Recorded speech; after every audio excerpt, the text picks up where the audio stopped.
у нас начинается экспедиционная школа. Ура! И мы сегодня идем к краеведу Прокопию Романовичу. Ура! И мы направились в соседнее село Ой. Школьное краеведение здесь началось на базе Ойской школы в 1994 году. Тогда были организованы летние лагеря Эль-Наяда.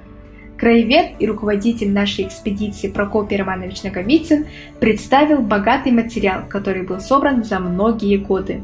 В этом году я решил посетить Ленинский край второй раз. Большой интерес вызвали первые скелетные трилобиты, останки мамонта, окаменевшие части морского ящера, капсула акулы, отпечаток червя, круглые водоросли онколиты, также белениты юрского периода. И все это мы будем искать по долине Эркяне, как самые настоящие исследователи. Летняя экспедиционная школа проводится совместно с детским издательством «Каскиль» и в этом году приурочена 20-летию Малой академии наук.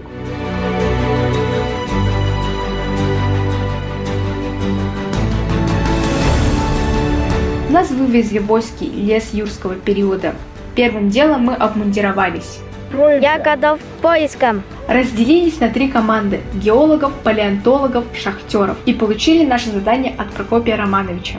Гадька, будете искать красивые камни, которые я показывал вчера вам. Это кожа динозавра я называл, да? Мы ринулись к раскопкам, пытались найти что-нибудь интересное. Шахтеры наткнулись на целое месторождение. Мы нашли очень много окаменелого дерева. Вот. Сейчас мы хотим вытащить этот большой кусок. Интересные находки были у Каскиля и Тани. Каскиль нашел предполагаемые кораллы, а Таня – камень, которому 1 000 000 лет. Сегодня мы искали камни, и я нашла камень. Его называют кожей динозавра, потому что это геологическое образование, похожее на кожу динозавра. Геологи еще не выяснили, почему оно таким стало, но оно красивое. В местности Куллаты мы занялись археологией, искали пластины, керамику, вентик с рисунком отщепы. Каскиль нашел фрагмент керамики с характерным рисунком. Я нашел отщепы и керамику с рисунком раннего железного века, а также белую нефритовую бусинку.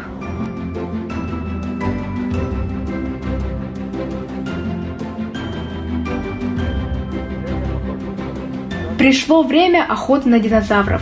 Для этого наша экспедиционная школа отправилась на Табагинский мыс. Здесь в свое время был лес, где обитали травоядные и хищные животные. Мы спустились вниз по тропе археологов и начали свои поиски вдоль берега Табагинской протоки. Поиски не заставили себя долго ждать. Анжела нашла уникальную находку. Я нашла вот это камушек, и это мы предполагаем, что это кость динозавра. Это предполагаемый позвоночник от хвостовой части динозавра, аллозавра или кого-то. Будем выяснять. Диаметр позвонка составляет 4,5 см, толщина 2 см. На этой местности останки предполагаемого динозавра нашлись впервые, значит, впредь нужно продолжить поиски. Я нашел этот камень как зуб динозавра. После удачной охоты мы обратно поднялись на мыс, преодолев высоту 150 метров над уровнем реки.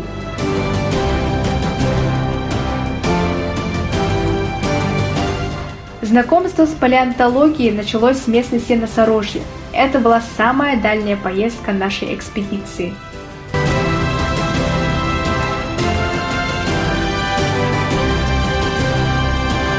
Это образование называется Балджарах. Оно появилось из-за тайны вечной мерзлоты. Балджарах не переводится на международном языке, также остается Балджарах. Именно на Балджараках, по-другому на мерзлотных бугорках, находят самые древние кости. Не зря краевед Прокопий Романович переводит сюда детей 3-й год. В 2017 году около речки Улахан-Кетемя нашли фрагмент ископаемой кости шерстистого носорога, пролежавшего 50 000 лет. А участники экспедиционной школы до нас находили отдельные кости ленской лошади, бедренную кость бизона и в прошлом году бедренную кость носорога. Ну, и мы тоже не отстали. Я нашла кость предполагаемой ленской лошади. Это, кажется, копыта. Мы нашли большую кость. Предполагаем, что это кость носорога. Теперь мы знаем, что здесь обитали мамонты, бизоны, носороги, ленские лошади. Вот наши сегодняшние находки. Некоторые из них синеватого оттенка. Это минерал бивионит. Он возникает при окиси железа. На этом наши находки не закончились.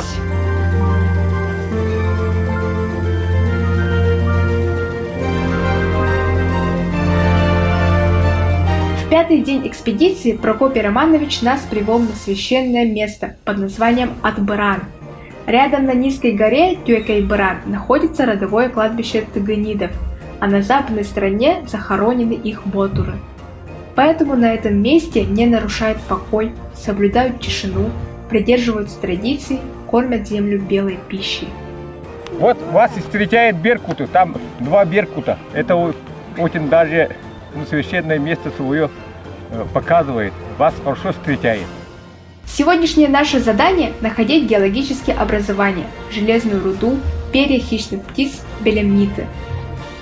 Мы нашли геологическое образование интересной формы, похожее на киндер-шоколад, ну или на яйцо дракона. Перо крупной хищной птицы – это сильный оберег. Можно оставить себе или подарить кому-нибудь. Перо будет охранять и оберегать того человека. Это перо коршуна я дарю отцу. А внизу Прокопий Романович нам показал памятник, сохранившийся со времен Гражданской войны. В свое время здесь был летний лагерь Национальной военной школы, сформированный Платоном Аюнским. Но здесь жили у нас предки, которые были камнотесами, тасалятели. И название наших предков Эллей, тоже от этого слова Эллей, закаленный, тесать, от слова тесать. Завершая пеший поход, мы нашли меловые ростры белемнитов. Их находят только в Сунтарском, Анапарском улусах, в Табаге и здесь. Научные экспедиции этим летом прошли в 5 улусах – Чурапчинском, Горном, Эвено-Бытантайском и 2 экспедиции в Хангаласском улусе. Малая академия наук за 5 лет провела более 40 научных экспедиций, в основном в арктических районах. Важность экспедиции заключается в том, что они лично, напрямую уже непосредственно работают с учеными, именно специалистами в данной области.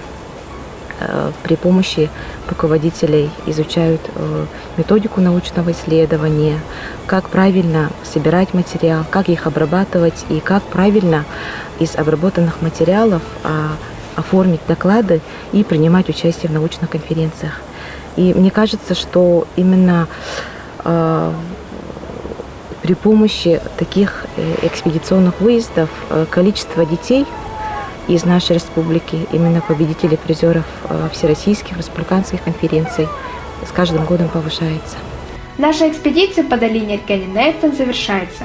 Со всеми находками мы выехали в город Якутск, чтобы показать специалистам свои материалы. Первым делом направились в музей мамонта имени Петра Лазарева. Научный сотрудник Максим Чепрасов ознакомил нас с мамонтовой фауной. И часто археологи находят такие кости, разбитые трубчатые кости, потому что, как и современный человек, древний человек, он питался чем? Что пытался найти внутри этих костей? Костный мозг, да? Он ломал трубчатые кости, питался им, и даже в некоторых случаях вот эти трубчатые кости в последующем они были каким-то орудием у них, да? Видите, мы видим, что они даже заостренные и так далее. Он мог им либо копать, либо использовать в других своих нуждах в быту. Мой рост всего лишь 1,20 метра, а скелет мамонта 3,5 метра. В зале мамонтовой фауны геологического музея нас встретил доктор биологических наук Геннадий Гаврилович Боискоров. Здесь представлен целостный скелет шерстистого носорога, который является 3-й находкой в мире.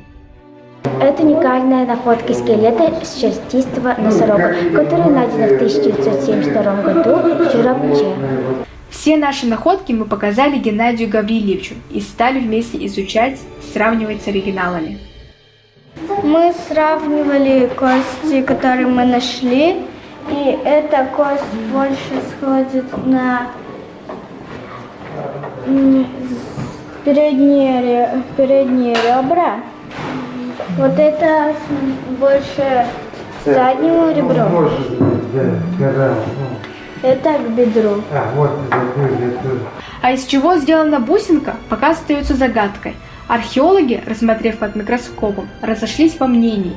Бусинка определенно конца 17 века, но сделана то ли из стеклянной пасты, то ли из нефрита. Прокопий Романович отправит эту находку в Новосибирск, так как материал требует более тщательного исследования. В итоге, вот какие предполагаемые ответы мы получили у специалистов. Позвонок, несомненно, является позвонком крупного животного, может даже от хвостовой части динозавра юрского периода. Большая кость, найденная Линой на настороженном месте, оказалась от бизона, расколотая, может быть, древними охотниками. Окаменевшие кораллы определили древними, а окаменевшие белемниты похожи одновременно и на кораллы рогозы.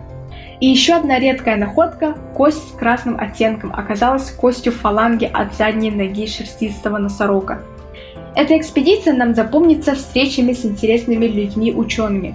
Нам довелось поговорить с доктором биологических наук, членом-корреспондентом Российской академии наук Никитой Гавриловичем Соломоновым. Именно он в 1994 году стал организатором экспедиционной школы при Малой академии наук. Получается, наша летняя школа существует четверть века. После проделанных работ и встреч с учеными мы приступили к оформлению наших проектов. Определили основные темы. Это находка Анжелы, позвонок крупного животного. Мамонтовая фауна Лины, белемнитами занялся Семен, а фрагментами керамики раннего железного века Кескиль.